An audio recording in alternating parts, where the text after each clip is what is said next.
Welcome to TV 15 news. ముందుగా headlines.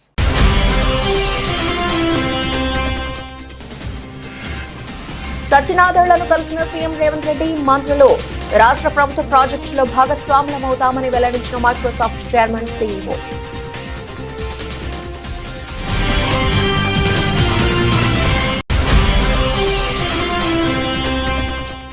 Godavari జలాలను బనకచెర్లకు తరలించే అంశంపై CM Chandrababu power point presentation. 3 నెలల్లో డిపిఆర్, టెండర్లు, హైబ్రిడ్ విధానంలో పనుల ప్రారంభం.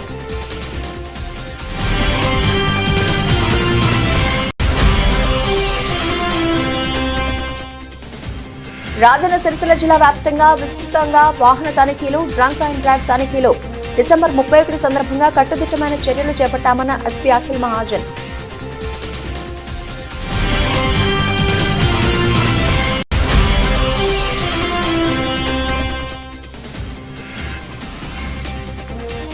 ప్రజాభిప్రాయానికి తగ్గట్టే రాష్ట్రంలో పాలన సాగుతుంది.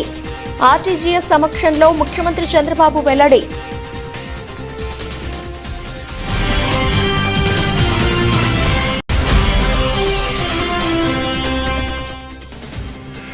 అక్రమంగా గోవులను తరలిస్తున్న డీసీఎం వ్యానును పట్టుకున్న బిక్కనూరు మండల పోలీసులు.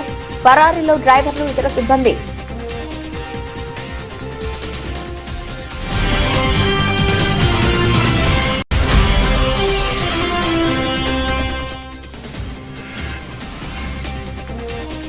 ట్రాఫిక్ రూల్స్ పాటించకుండా పట్టుబడితే క్రిమినల్ కేసులు నమోదు చేస్తాం. యువతను హెచ్చరించిన సిద్దిపేట ట్రాఫిక్ ఏసీపీ సుమన్ కుమార్.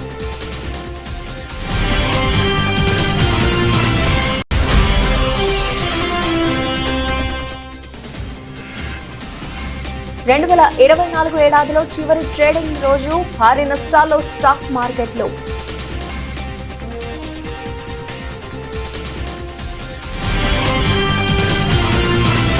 హైదరాబాద్ వచ్చిన మైక్రోసాఫ్ట్ చైర్మన్ సీఈఓ సత్యనాథళ్లను సీఎం రేవంత్ రెడ్డి, మంత్రులు దుద్దిళ్ల శ్రీధర్ బాబు, ఉత్తమ్ కుమార్ రెడ్డి, రాష్ట్ర ప్రభుత్వ ప్రధాన కార్యదర్శి శాంతికుమారి, ఐటీ పరిశ్రమల శాఖ ప్రత్యేక ప్రధాన కార్యదర్శి జయేష్ రంజన్లు ఆయన నివాసంలో మర్యాదపూర్వకంగా కలిశారు. సత్యనాథళ్లతో గంటకు పైగా సమావేశమయ్యారు. ఈ సందర్భంగా యంగ్ ఇండియా స్కిల్స్ వర్సిటీతో పాటు నగరంలో 200 ఎకరాల్లో నిర్మించబోయే ఏఐసిటీ ప్రభుత్వ శాఖల్లో ఏఏ సాంకేతికత, ఈ రంగంలో ఉపాధి అవకాశాలపై ఐటీ పరిశ్రమల శాఖ మంత్రి శ్రీధర్ బాబు ప్రెజెంటేషన్ ఇచ్చారు. అధికారంలోకి వచ్చినప్పటి నుంచి రాష్ట్ర ప్రభుత్వం ఐటీ రంగానికి ఇస్తున్న ప్రాధాన్యం, నగరంలో ఏర్పాటవుతున్న అంతర్జాతీయ ఐటీ కంపెనీల వివరాలను తెలియజేశారు. రాష్ట్ర ప్రభుత్వ ప్రణాళికలను సత్యనాథళ్ల ప్రశంసించారు. ఉపాధి అవకాశాలు పెంచడంలో స్కిల్స్ వర్సిటీ తెలంగాణను మరో స్థాయికి తీసుకెళ్తుందన్నారు. పరిశ్రమల భాగస్వామ్యంతో దీన్ని ఏర్పాటు చేయడం అద్భుతమైన ఆలోచన అని కొనియాడారు.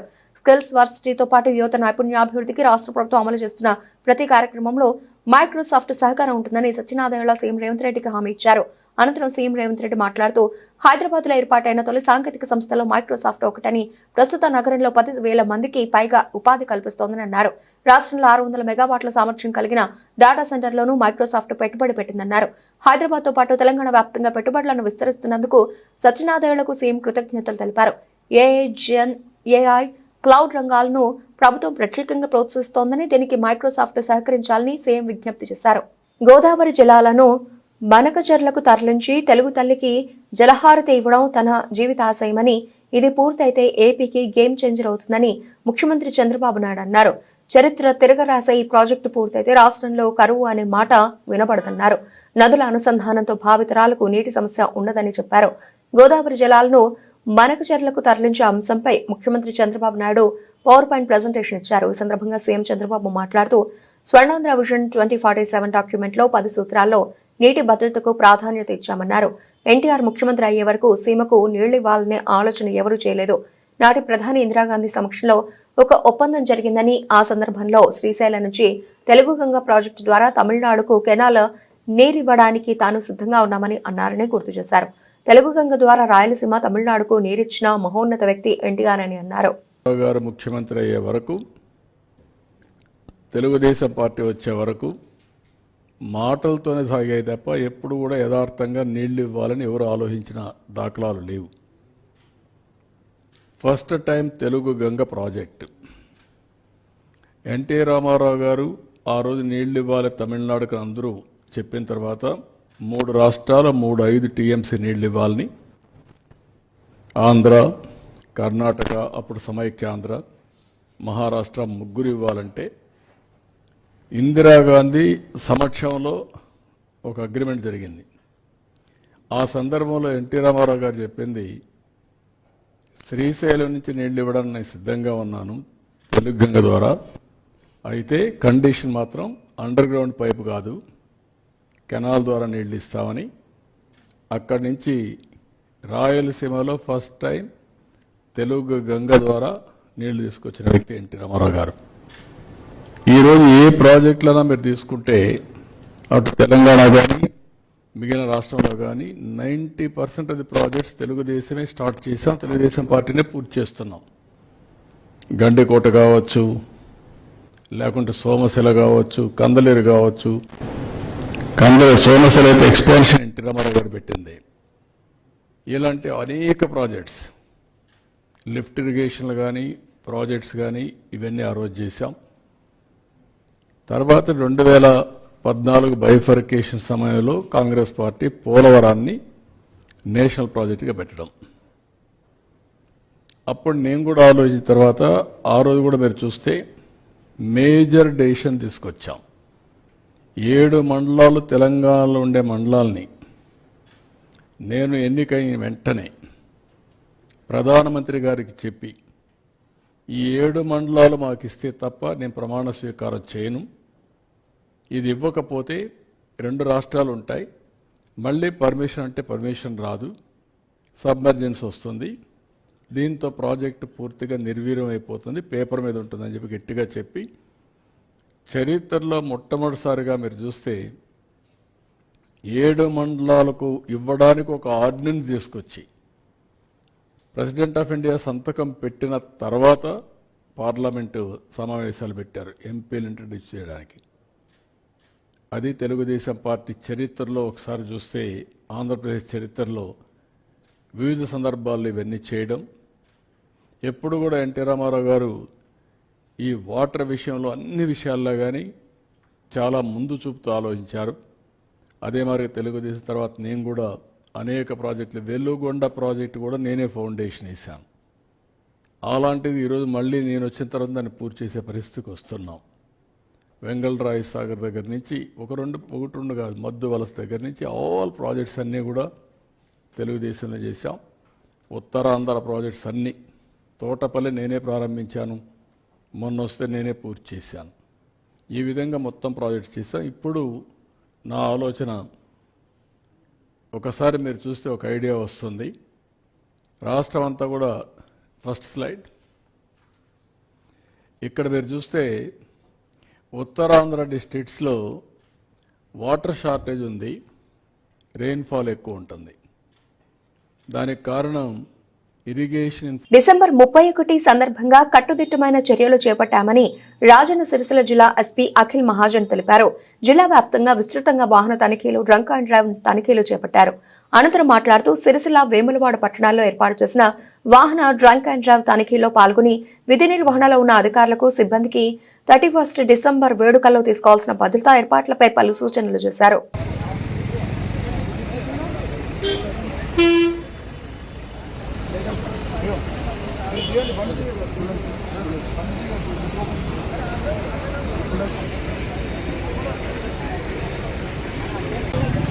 రేపు అంటే ఈరోజు అంటే రేపు 31 నైట్ కోసం మనం గట్టిగా బందోబస్తు ఏర్పాటు చేశాము. సిరిసిల్ల టౌన్ మరియు వెమ్లవాడ టౌన్లో దాదాపు 5 ఇన్స్పెక్టర్లు, ఒక్కొక్క టౌన్లో 5 ఇన్స్పెక్టర్స్, 5 ఎస్ఐలు ఉంటారు. వాళ్ళు సెపరేట్ చెక్ పోస్ట్ పెడతారు. అది కాకుండా మండల్లో కూడా ఎస్ఐ, వాళ్ళ లోకల్ సిఐ, అది కాకుండా లోకల్ సిబ్బంది, మన ఏఆర్ ఫోర్స్ కూడా ఉంటుంది. జనాలతో మంది ఏంటి అంటే, మీరు డ్రంక్ అండ్ డ్రైవ్ చేయకండి, అనవసరంగా బయట రోడ్లో తిరగకండి.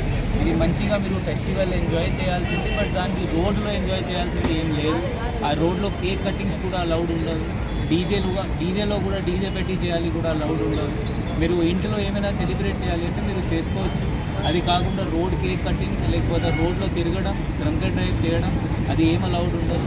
ఫైర్ క్రాకర్స్ కూడా రోడ్లో చేయాలి, అది కూడా అలౌడ్ లేదు. సో దయచేసి ఇది పీస్ఫుల్ వేలో, without any issue, without creating any law and order issue మీరు ఇది న్యూ ఇయర్ సెలబ్రేట్ చేయండి.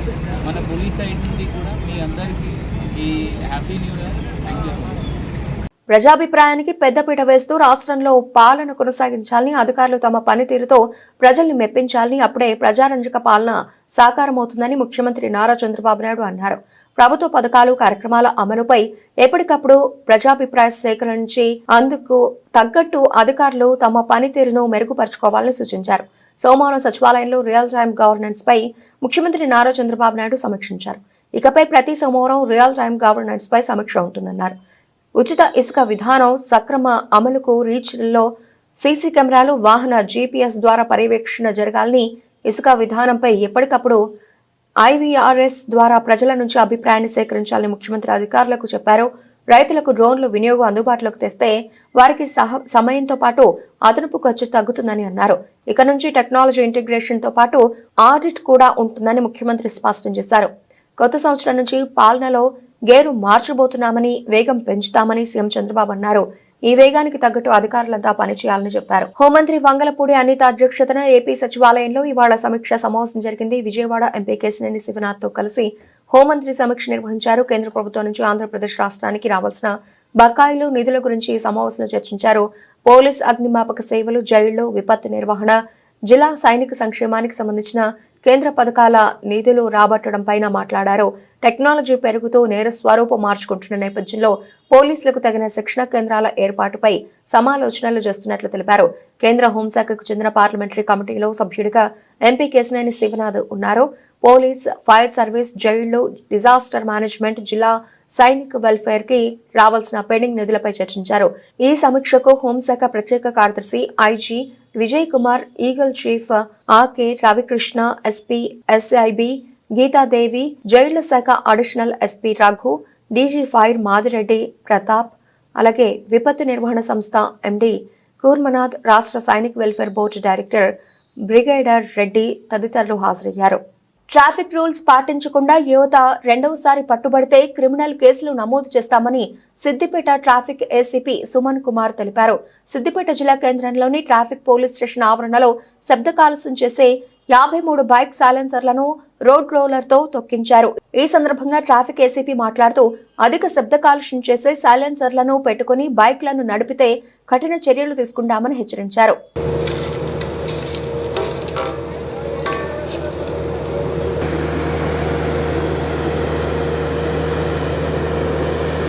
గత కొంతకాలంగా యూత్ ఈ సైలెన్సర్లు ఫిట్ చేసుకొని సౌండ్ పొల్యూషన్ క్రియేట్ చేస్తూ స్పీడ్గా వెళ్తూ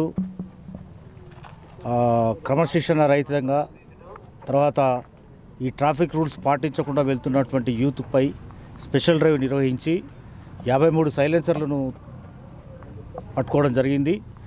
దాంట్లో భాగంగా వాళ్ళ మీద కేసులు కూడా బుక్ చేయడం జరిగింది. తర్వాత ఆ సైలెన్సర్లను తీసి 53 సైలెన్సర్లను ఈరోజు సిద్దిపేట ట్రాఫిక్ పోలీస్ స్టేషన్ పరిధిలో ఇక్కడ ధ్వంసం చేయడం జరిగింది. అయితే ముఖ్యంగా యూత్ గమనించవలసింది ఏంటంటే ఈ సైలెన్సర్లను పెట్టుకొని ఆనందంగా స్పీడ్గా వెళ్తూ ప్రమాదాలకు గురై చాలామంది చనిపోవడం జరుగుతుంది. వితౌట్ హెల్మెట్ లేకుండా నడపడం, తర్వాత అత్యంత స్పీడ్గా నడపడము, తర్వాత ఈ సైలెన్సర్ను ఒకటి ఫిట్ చేసుకొని ఆనందంగా వెళ్తున్నాం అనుకుంటారు కానీ వాళ్ళ కుటుంబాల్లో విషాదాన్ని నింపుతూ ఎంతోమంది చనిపోతున్నారు. కాబట్టి ఈ విషయాన్ని గ్రహించాలి. ముఖ్యంగా మేము రాబోయే రోజుల్లో సిద్దిపేట పట్టణంలో ఎవరైతే రెండోసారి కూడా దొరికితే వాళ్ళ మీద క్రిమినల్ కేసులు కూడా బుక్ చేస్తాము. అంతేకాకుండా ఆ బండి కూడా సీజ్ చేయడం జరుగుతుంది. తర్వాత విద్యార్థులు ముఖ్యంగా గమనించాల్సింది ఏంటంటే ఒకసారి క్రిమినల్ కేసులు బుక్ అయితే వాళ్ళ ఫ్యూచర్ కూడా చదువులో కూడా తర్వాత ఉద్యోగ విషయంలో కూడా చాలా ప్రాబ్లమ్స్ ఎదురవుతాయి. కాబట్టి చాలామంది యూత్ గ్రహించాలి. ముఖ్యంగా తల్లిదండ్రులు కూడా ఇటువంటి వారి పట్ల జాగ్రత్తగా ఉండాలి. తల్లిదండ్రులు హెచ్చరిస్తే పిల్లలు మారే అవకాశం ఉంటుంది. కాబట్టి ముఖ్యంగా తల్లిదండ్రులు కూడా ఈ విషయాన్ని గ్రహించి పిల్లలను చక్కటి దారిలో నడిపించాలని కోరుకుంటున్నాను. రోడ్ రోలర్తో తొక్కించడం జరిగింది. వాటిని తర్వాత కూడా ఇటువంటి స్పెషల్ డ్రైవ్ నిర్వహించడం జరుగుతుంది. విద్యార్థులకు చెల్లించవలసిన 3,580 కోట్ల ఫీజు రియంబర్స్మెంట్ తక్షణమే చెల్లించాలని వైసీపీ నేత దేవినేని అవినాష్ డిమాండ్ చేశారు. పీజీ చేసేందుకు విద్యార్థులకు ఆటంకంగా ఉన్న 77 జీవోను తక్షణమే రద్దు చేయాలని వారు డిమాండ్ చేశారు. ఎన్నికలకు ముందు ఎన్డీఏ ప్రభుత్వం విద్యార్థులకు చేసిన వాగ్దానాలను తక్షణం అమలు చేయాలన్నారు. గాంధీనగర అలంకార్ సెంటర్ ధర్నా చౌక్ లో విద్యార్థులకు బకాయి ఉన్న ఫీజు రియంబర్స్మెంట్ ను తక్షణమే చెల్లించాలని విద్యా సంఘాల ఆధ్వర్యంలో విద్యార్థులు ధర్నా చౌక్ లో నిరసన కార్యక్రమం నిర్వహించారు. ఈ సందర్భంగా వైసీపీ నేత దేవినేని అవినాష్ వారికి నిమ్మన సంచి దీక్షను విరమింపజేశారు. ఈ సందర్భంగా ఆయన మాట్లాడుతూ ఎన్డీఏ ప్రభుత్వం అధికారంలో లేనప్పుడు ఒక మాట, అధికారంలో ఉన్నప్పుడు మరొక మాట మాట్లాడడం మంచిది కాదన్నారు. నెల రోజుల వ్యవధిలో విద్యార్థుల సమస్యలు పరిష్కరించకపోతే విద్యార్థుల సంఘాల ఆధ్వర్యంలో పోరాటం ఉధృతం చేస్తామన్నారు. వైఎస్ఆర్ అనుబంధ సంస్థ అధ్యక్షుడు రవిచంద్రన్ మాట్లాడుతూ విద్యార్థులను మోసగించడం ఎన్డీఏ కూటమికి తగదన్నారు. ఎన్టీఆర్ జిల్లా అధ్యక్షుడు మహేష్ మాట్లాడుతూ విద్యార్థుల సహనాన్ని రాష్ట్ర ప్రభుత్వం పరీక్షించొద్దన్నారు. విద్యార్థులకు చెల్లించవలసిన బకాయిలను తక్షణమే చెల్లించాలని ఆయన డిమాండ్ చేశారు. ఈరోజు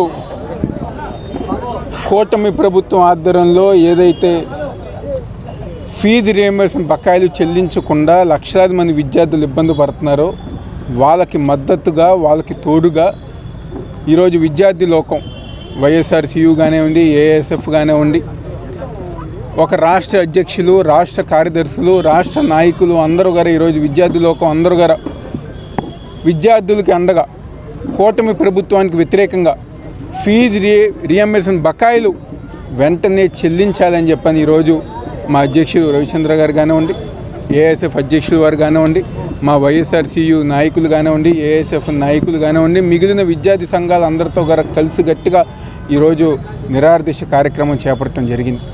ఈరోజు మేము ఒకటే కోరుకుంటున్నాం, ఏదైతే కూటమి ప్రభుత్వం అధికారంలోకి వచ్చే ముందు ఎన్నికల సమయంలో చంద్రబాబు నాయుడు కానివ్వండి, పవన్ కళ్యాణ్ కానివ్వండి, లేకపోతే నారా లోకేష్ కానివ్వండి, బీజేపీ పార్టీ కానివ్వండి, ప్రతి ఒక్కరి గారా మేము సూపర్ 6 హామీలు అమలు పరుస్తాం, లేకపోతే ఫీజు రియంబర్స్మెంట్ బకాయిలు మేము ఏదో చెల్లిస్తాము, విద్యార్థుల చదువులకు ఎటువంటి ఇబ్బంది లేకుండా మేము చేసుకుంటూ ముందుకు వెళ్తామని చెప్పిన ఒక అబద్ధ హామీలతో ఈరోజు గద్దెనెక్కి పవర్లోకి వచ్చి ఏ ఒక్క హామీ గారు అమలు చేయకుండా, ఏ ఒక్క సంక్షేమ పథకం అమలు చేయకుండా, ఏ ఒక్క విద్యార్థులకి ఫీజు రియంబర్స్మెంట్ కానివ్వండి, తల్లికి వందనం కానీ అందించకుండా ఈరోజు రాష్ట్ర ప్రజానీకాన్ని మోసం చేసే విధంగా ఈరోజు కూటమి ప్రభుత్వం వ్యవహరిస్తుంది.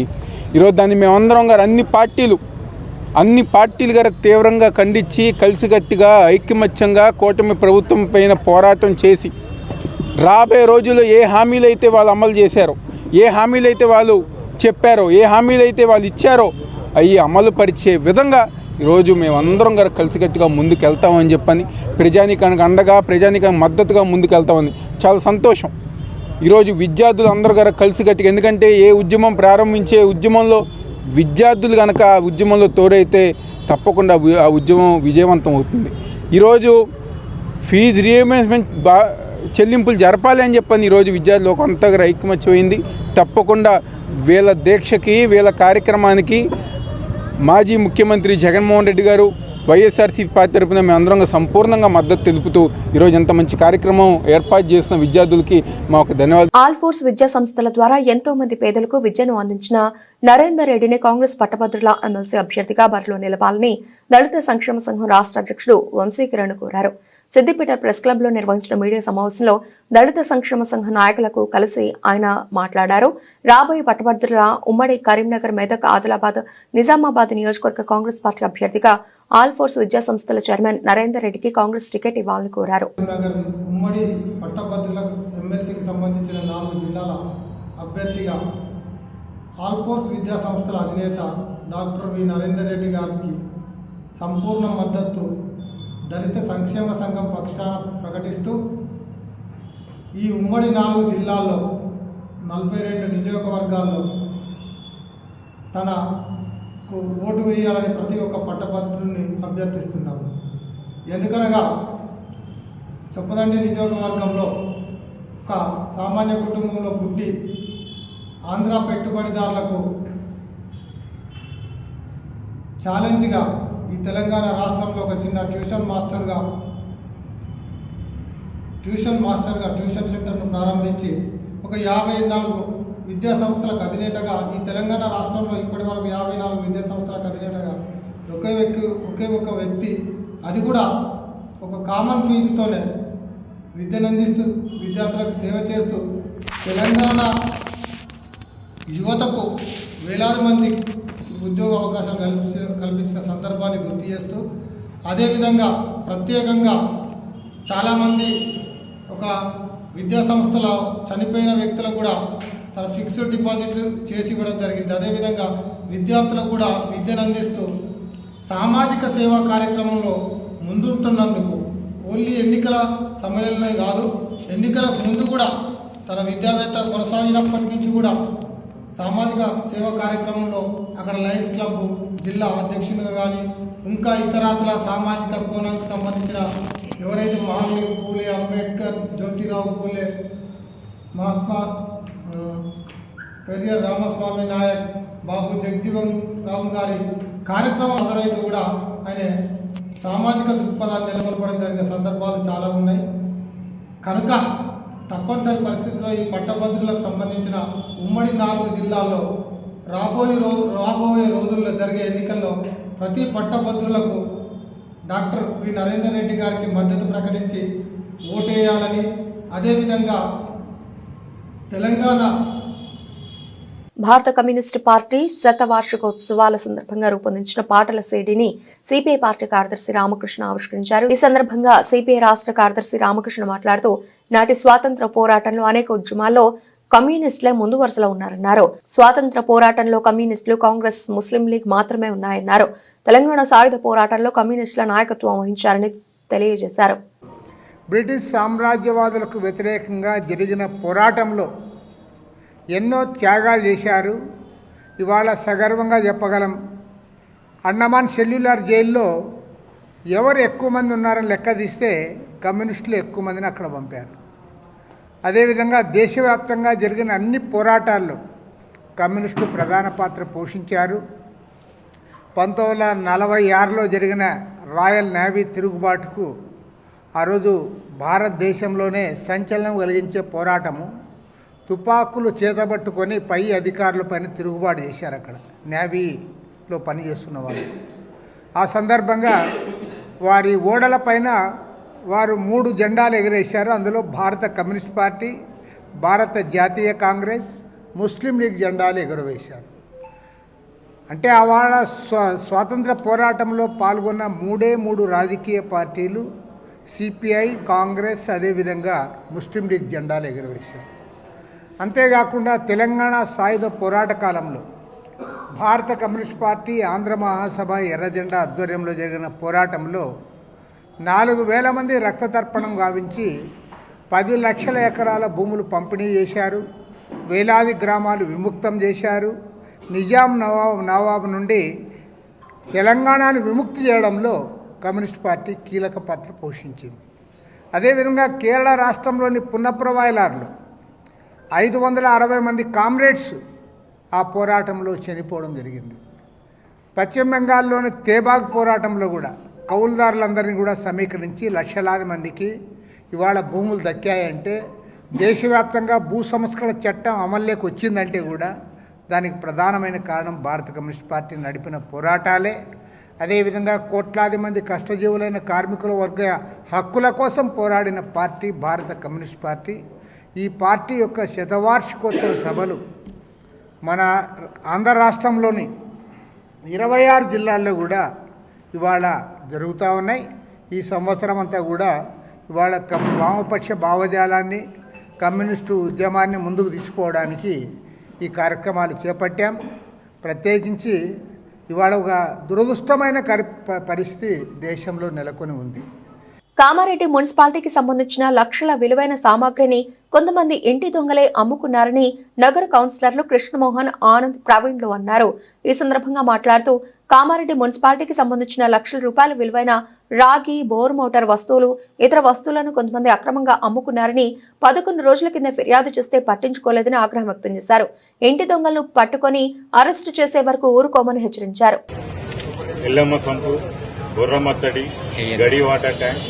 ఎంబీఆర్ ఫిల్టర్ బెడ్ ఏవైతే 4 స్థలాలు కామారెడ్డి ప్రజలకు నీళ్లు అందించట్లో అందుబాటులో ఉంటాయో వాటి దగ్గర ఉన్నటువంటి లక్షల విలువ చేసే స్క్రాప్ వస్తువులు, కండెమ్డ్ మోటార్లు కావచ్చు, పాడైన మోటార్లు, వాల్వ్స్, మున్సిపల్కి సంబంధించిన వాల్వ్స్, ఎలక్ట్రిసిటీ సంబంధించిన డోమ్స్ కానీ ఏవైతే తీసేసిన పాడైన మెటీరియల్ ఏదైతే ఉందో లక్షలకు సంబంధించిన లక్షల రూపాయలకు సంబంధించిన ఈ వేస్టేజ్ను ఈ 4 స్థలాల నుంచి న్యూ ఫిల్టర్ బెడ్కు తరలించి అక్కడి నుండి లారీల్లో తీసుకుపోయి అమ్ముకోవడం జరిగింది. దీని విషయంలో గత 10 రోజుల క్రితం కొత్తగా వచ్చినట్టు కమిషనర్ గారికి ఈ విషయంలో పూర్తిగా ఎంక్వైరీ చేసి ఆర్టీ మెటీరియల్ను రికవరీ చేసి బాధ్యులపై చర్యలు తీసుకోవాలని కోరడం జరిగింది. కానీ ఇప్పటి వరకు ఆ విషయంలో ఎటువంటి చలనం లేదు, స్పందన లేదు. మరి రాజకీయ నాయకుల ఒత్తిళ్ల వలన దేనికో అర్థం కావడం లేదు. గతంలో కూడా ఎన్నో రకాలుగా అవకతవకలు జరిగినప్పటికీ కనీసం అధికారులు స్పందించలేని పరిస్థితుల్లో మున్సిపల్ అధికారులు ఉన్నారు. ఇప్పటికైనా గౌరవ కలెక్టర్ గారు చొరవ తీసుకొని ఈ విషయంలో వెంటనే స్పందించి ఇటువంటి అక్రమాలపై నిజ నిజాలు తేల్చి దోషులను శిక్షించవలసిందిగా డిమాండ్ చేస్తున్నాం. అలాగే ఎవరైతే అక్రమంగా గోవులను తరలిస్తున్న డీసీఎం వ్యాన్ను కామారెడ్డి జిల్లా బిక్కనూరు మండల పోలీసులు బస్వాపూర్ యువకులు కలిసి పట్టుకున్నారు. మహారాష్ట్ర నుంచి హైదరాబాద్ వైపు వెళుతున్న డీసీఎం వ్యాన్ బిక్కనూరు టోల్గేట్ వద్ద అనుమానాస్పదంగా కనిపించగా సిబ్బంది వాహనాన్ని ఆపే ప్రయత్నం చేయగా డ్రైవర్ ఆపలేదు. వెంటనే పోలీసులకు బస్వాపూర్కి చెందిన యువకులకు సమాచారం అందించారు సిబ్బంది. దీంతో పోలీసులు యువకులు గోవులను తరలిస్తున్న డీసీఎం వాహనాన్ని పట్టుకున్నారు. డీసీఎంలో 14 ఆవులు 20 ఎద్దులు ఉన్నట్లు గుర్తించారు. డ్రైవర్లు ఇతర సిబ్బంది పారిపోయినట్టు పోలీసులు వెల్లడించారు. ఈ రోజుతో 2024 ముగుస్తోంది. రేపు కొత్త సంవత్సరం ప్రారంభమవుతోంది. ఏడాది చివరి రోజున దేశీయ స్టాక్ మార్కెట్లు భారీ నష్టాల్లో కొనసాగుతున్నాయి. ఈ ఉదయం నష్టాలతో ట్రేడింగ్ ప్రారంభమైంది. అంతర్జాతీయంగా బలహీన సంకేతాల కారణంగా సూచీలు ఒత్తిడికి గురవుతున్నాయి. ఉదయం 1:28 సమయంలో సెన్సెక్స్ 413 పాయింట్ల నష్టంతో 77,809 పాయింట్లకు పడిపోయింది. నిఫ్టీ 117 పాయింట్లు కోల్పోయి 23,512 వద్ద ట్రేడ్ అవుతోంది.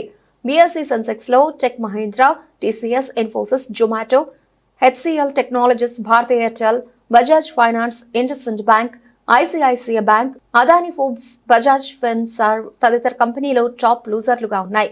బులెటిన్ ముగించే ముందు హెడ్లైన్స్ మరోసారి.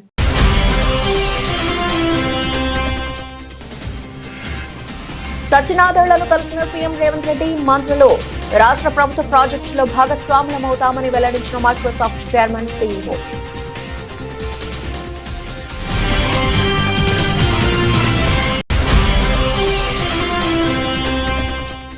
గోదావరి జలాలను బనకచెర్లకు తరలించే అంశంపై CM Chandrababu power point presentation. 3 నెలల్లో డీపీఆర్, టెండర్లు, హైబ్రిడ్ విధానంలో పనుల ప్రారంభం.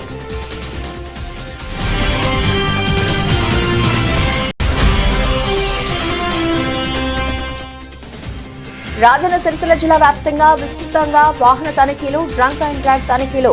డిసెంబర్ 31 సందర్భంగా కట్టుదిట్టమైన చర్యలు చేపట్టామన్న ఎస్పీ అఖిల్ మహాజన్.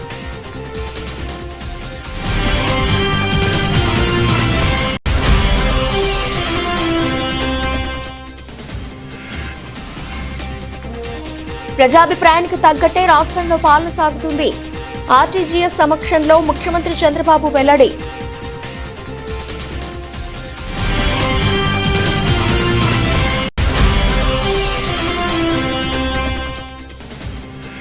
అక్రమంగా గోవులను తరలిస్తున్న డీసీఎం వ్యాన్ను పట్టుకున్న బిక్కనూరు మండల పోలీసులు, పరారీలో డ్రైవర్లు, ఇతర సిబ్బంది.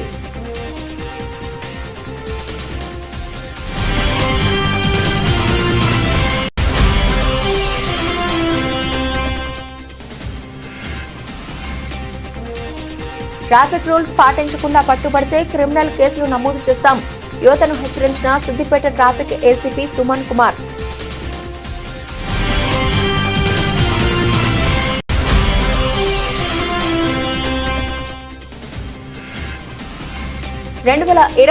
ఏడాదిలో చివరి ట్రేడింగ్ రోజు భారీ నష్టాల్లో స్టాక్ మార్కెట్లు.